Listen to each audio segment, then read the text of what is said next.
Hello guys, welcome back again to my YouTube channel Naukri Samachar. Guys, it's me Anju Verma this side with a very important information that every one of us is waiting for. That is Employee Pension Scheme Good News 2023. अब 12,857 हो सकती है आपकी EPS pension.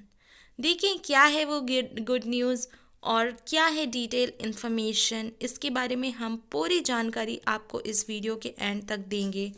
और please आपसे बहुत humble request है कि आप लोग वीडियो एंड तक देखिएगा, तभी आपको कुछ समझ आ पाएगा।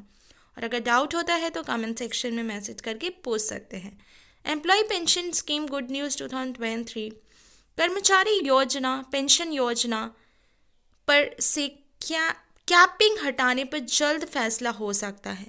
लंबे समय से अटके इस EPS पेंशन फंड मामले में सुप्रीम कोर्ट की बेंच फैसला ले सकती है। हालांकि यह कहना मुश्किल है कि फैसला किसके पक्ष में होगा, लेकिन दोनों पक्षों ने अपनी अपनी दलीलें पेश कर दी हैं। सो क्या है गाइस, ये पूरी इन्फॉर्मेशन मैं डिटेल में आप लोगों को प्रोवाइड करने जा रही हूँ। उम्मीद है कि EPFO का बोर्ड CBT कर्मचारी पेंशन योजना एम्प्लॉय पेंशन स्कीम पेंशन के लिए 15,000 रुपये की मासिक कैंपिंग पर फैसला लेगा।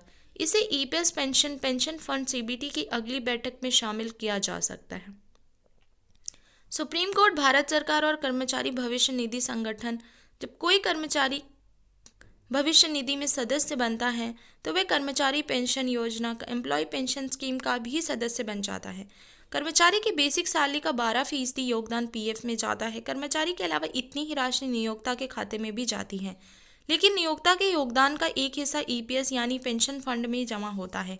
EPS पेंशन फंड में बेसिक सैलरी का 8.33% योगदान होता है।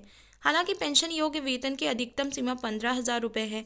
ऐसे में पेंशन फंड के हर महीने अधिकतम 1,250 रुपये ही जमा किए जाते हैं। ये कुछ इन्फॉर्मेशन थी। अधिकतम सीमा पर पेंशन कैसे प्राप्त करें EPS पेंशन फंड। नियमों के मुताबिक अगर किसी कर्मचारी की बेसिक सैलरी रुपये या उससे ज़्यादा है तो पेंशन फंड में 1,250 रुपये जमा किए जाएंगे। अगर बेसिक सैलरी 10,000 रुपये है तो कंट्रीब्यूशन 833 रुपये ही होगा।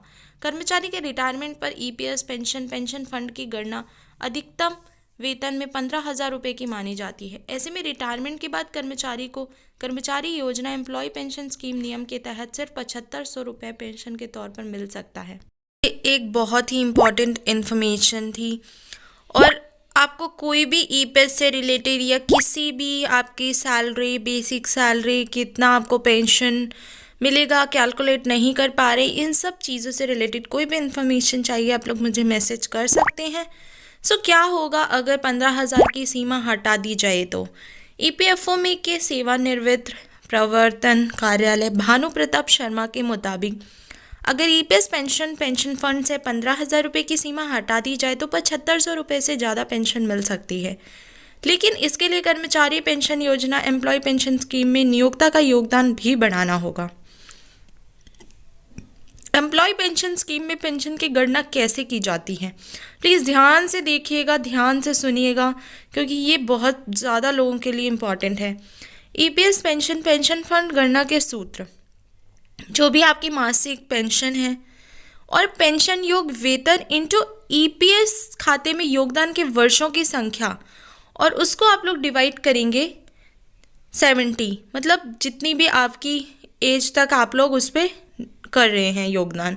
अगर किसी का मासिक वेतन पिछले 5 साल के वेतन का औसत 15,000 रुपये है, नौकरी की अवधि 30 है, तो हर महीने 6,828 रुपये कर्मचारी पेंशन योजना एम्प्लॉय पेंशन स्कीम पेंशन मिलेगी। अगर लिमिट हटा दी जाए तो फिर कितनी पेंशन मिलेगी। अब EPS पेंशन फंड, जैसे EPS पेंशन फंड में अगर 15,000 की लिमिट हटा दी जाए और आपकी सैलरी 30,000 रुपये हो जाए तो फॉर्मूले के हिसाब से पेंशन मिलेगी 30,000 इंटू 30/70। 70 आपको हमेशा यूज़ करना है, तो आपको मिलेगी 12,857 रुपये। क्या है एम्प्लॉयज़ पेंशन स्कीम में पेंशन निकासी के नियम। अगर आप EPF की रकम निकालना चाहते हैं तो आप अपने खाते में जमा रकम कभी भी निकाल सकते हैं, चाहे आपकी नौकरी 6 महीने की हो या 10 साल की हो। लेकिन EPS पेंशन पेंशन फंड की जो राशि है निकालने में आपको थोड़ी परेशानी हो सकती है, क्योंकि इसके कई नियम हैं जिन्हें आपको कर्मचारी पेंशन, एम्प्लॉय पेंशन स्कीम समझ लेना चाहिए। सो गाइज, ये एक इंपॉर्टेंट इन्फॉर्मेशन थी। उम्मीद करती हूँ आपको ये वीडियो अच्छी लगी होगी। So thank you so much guys, love you all.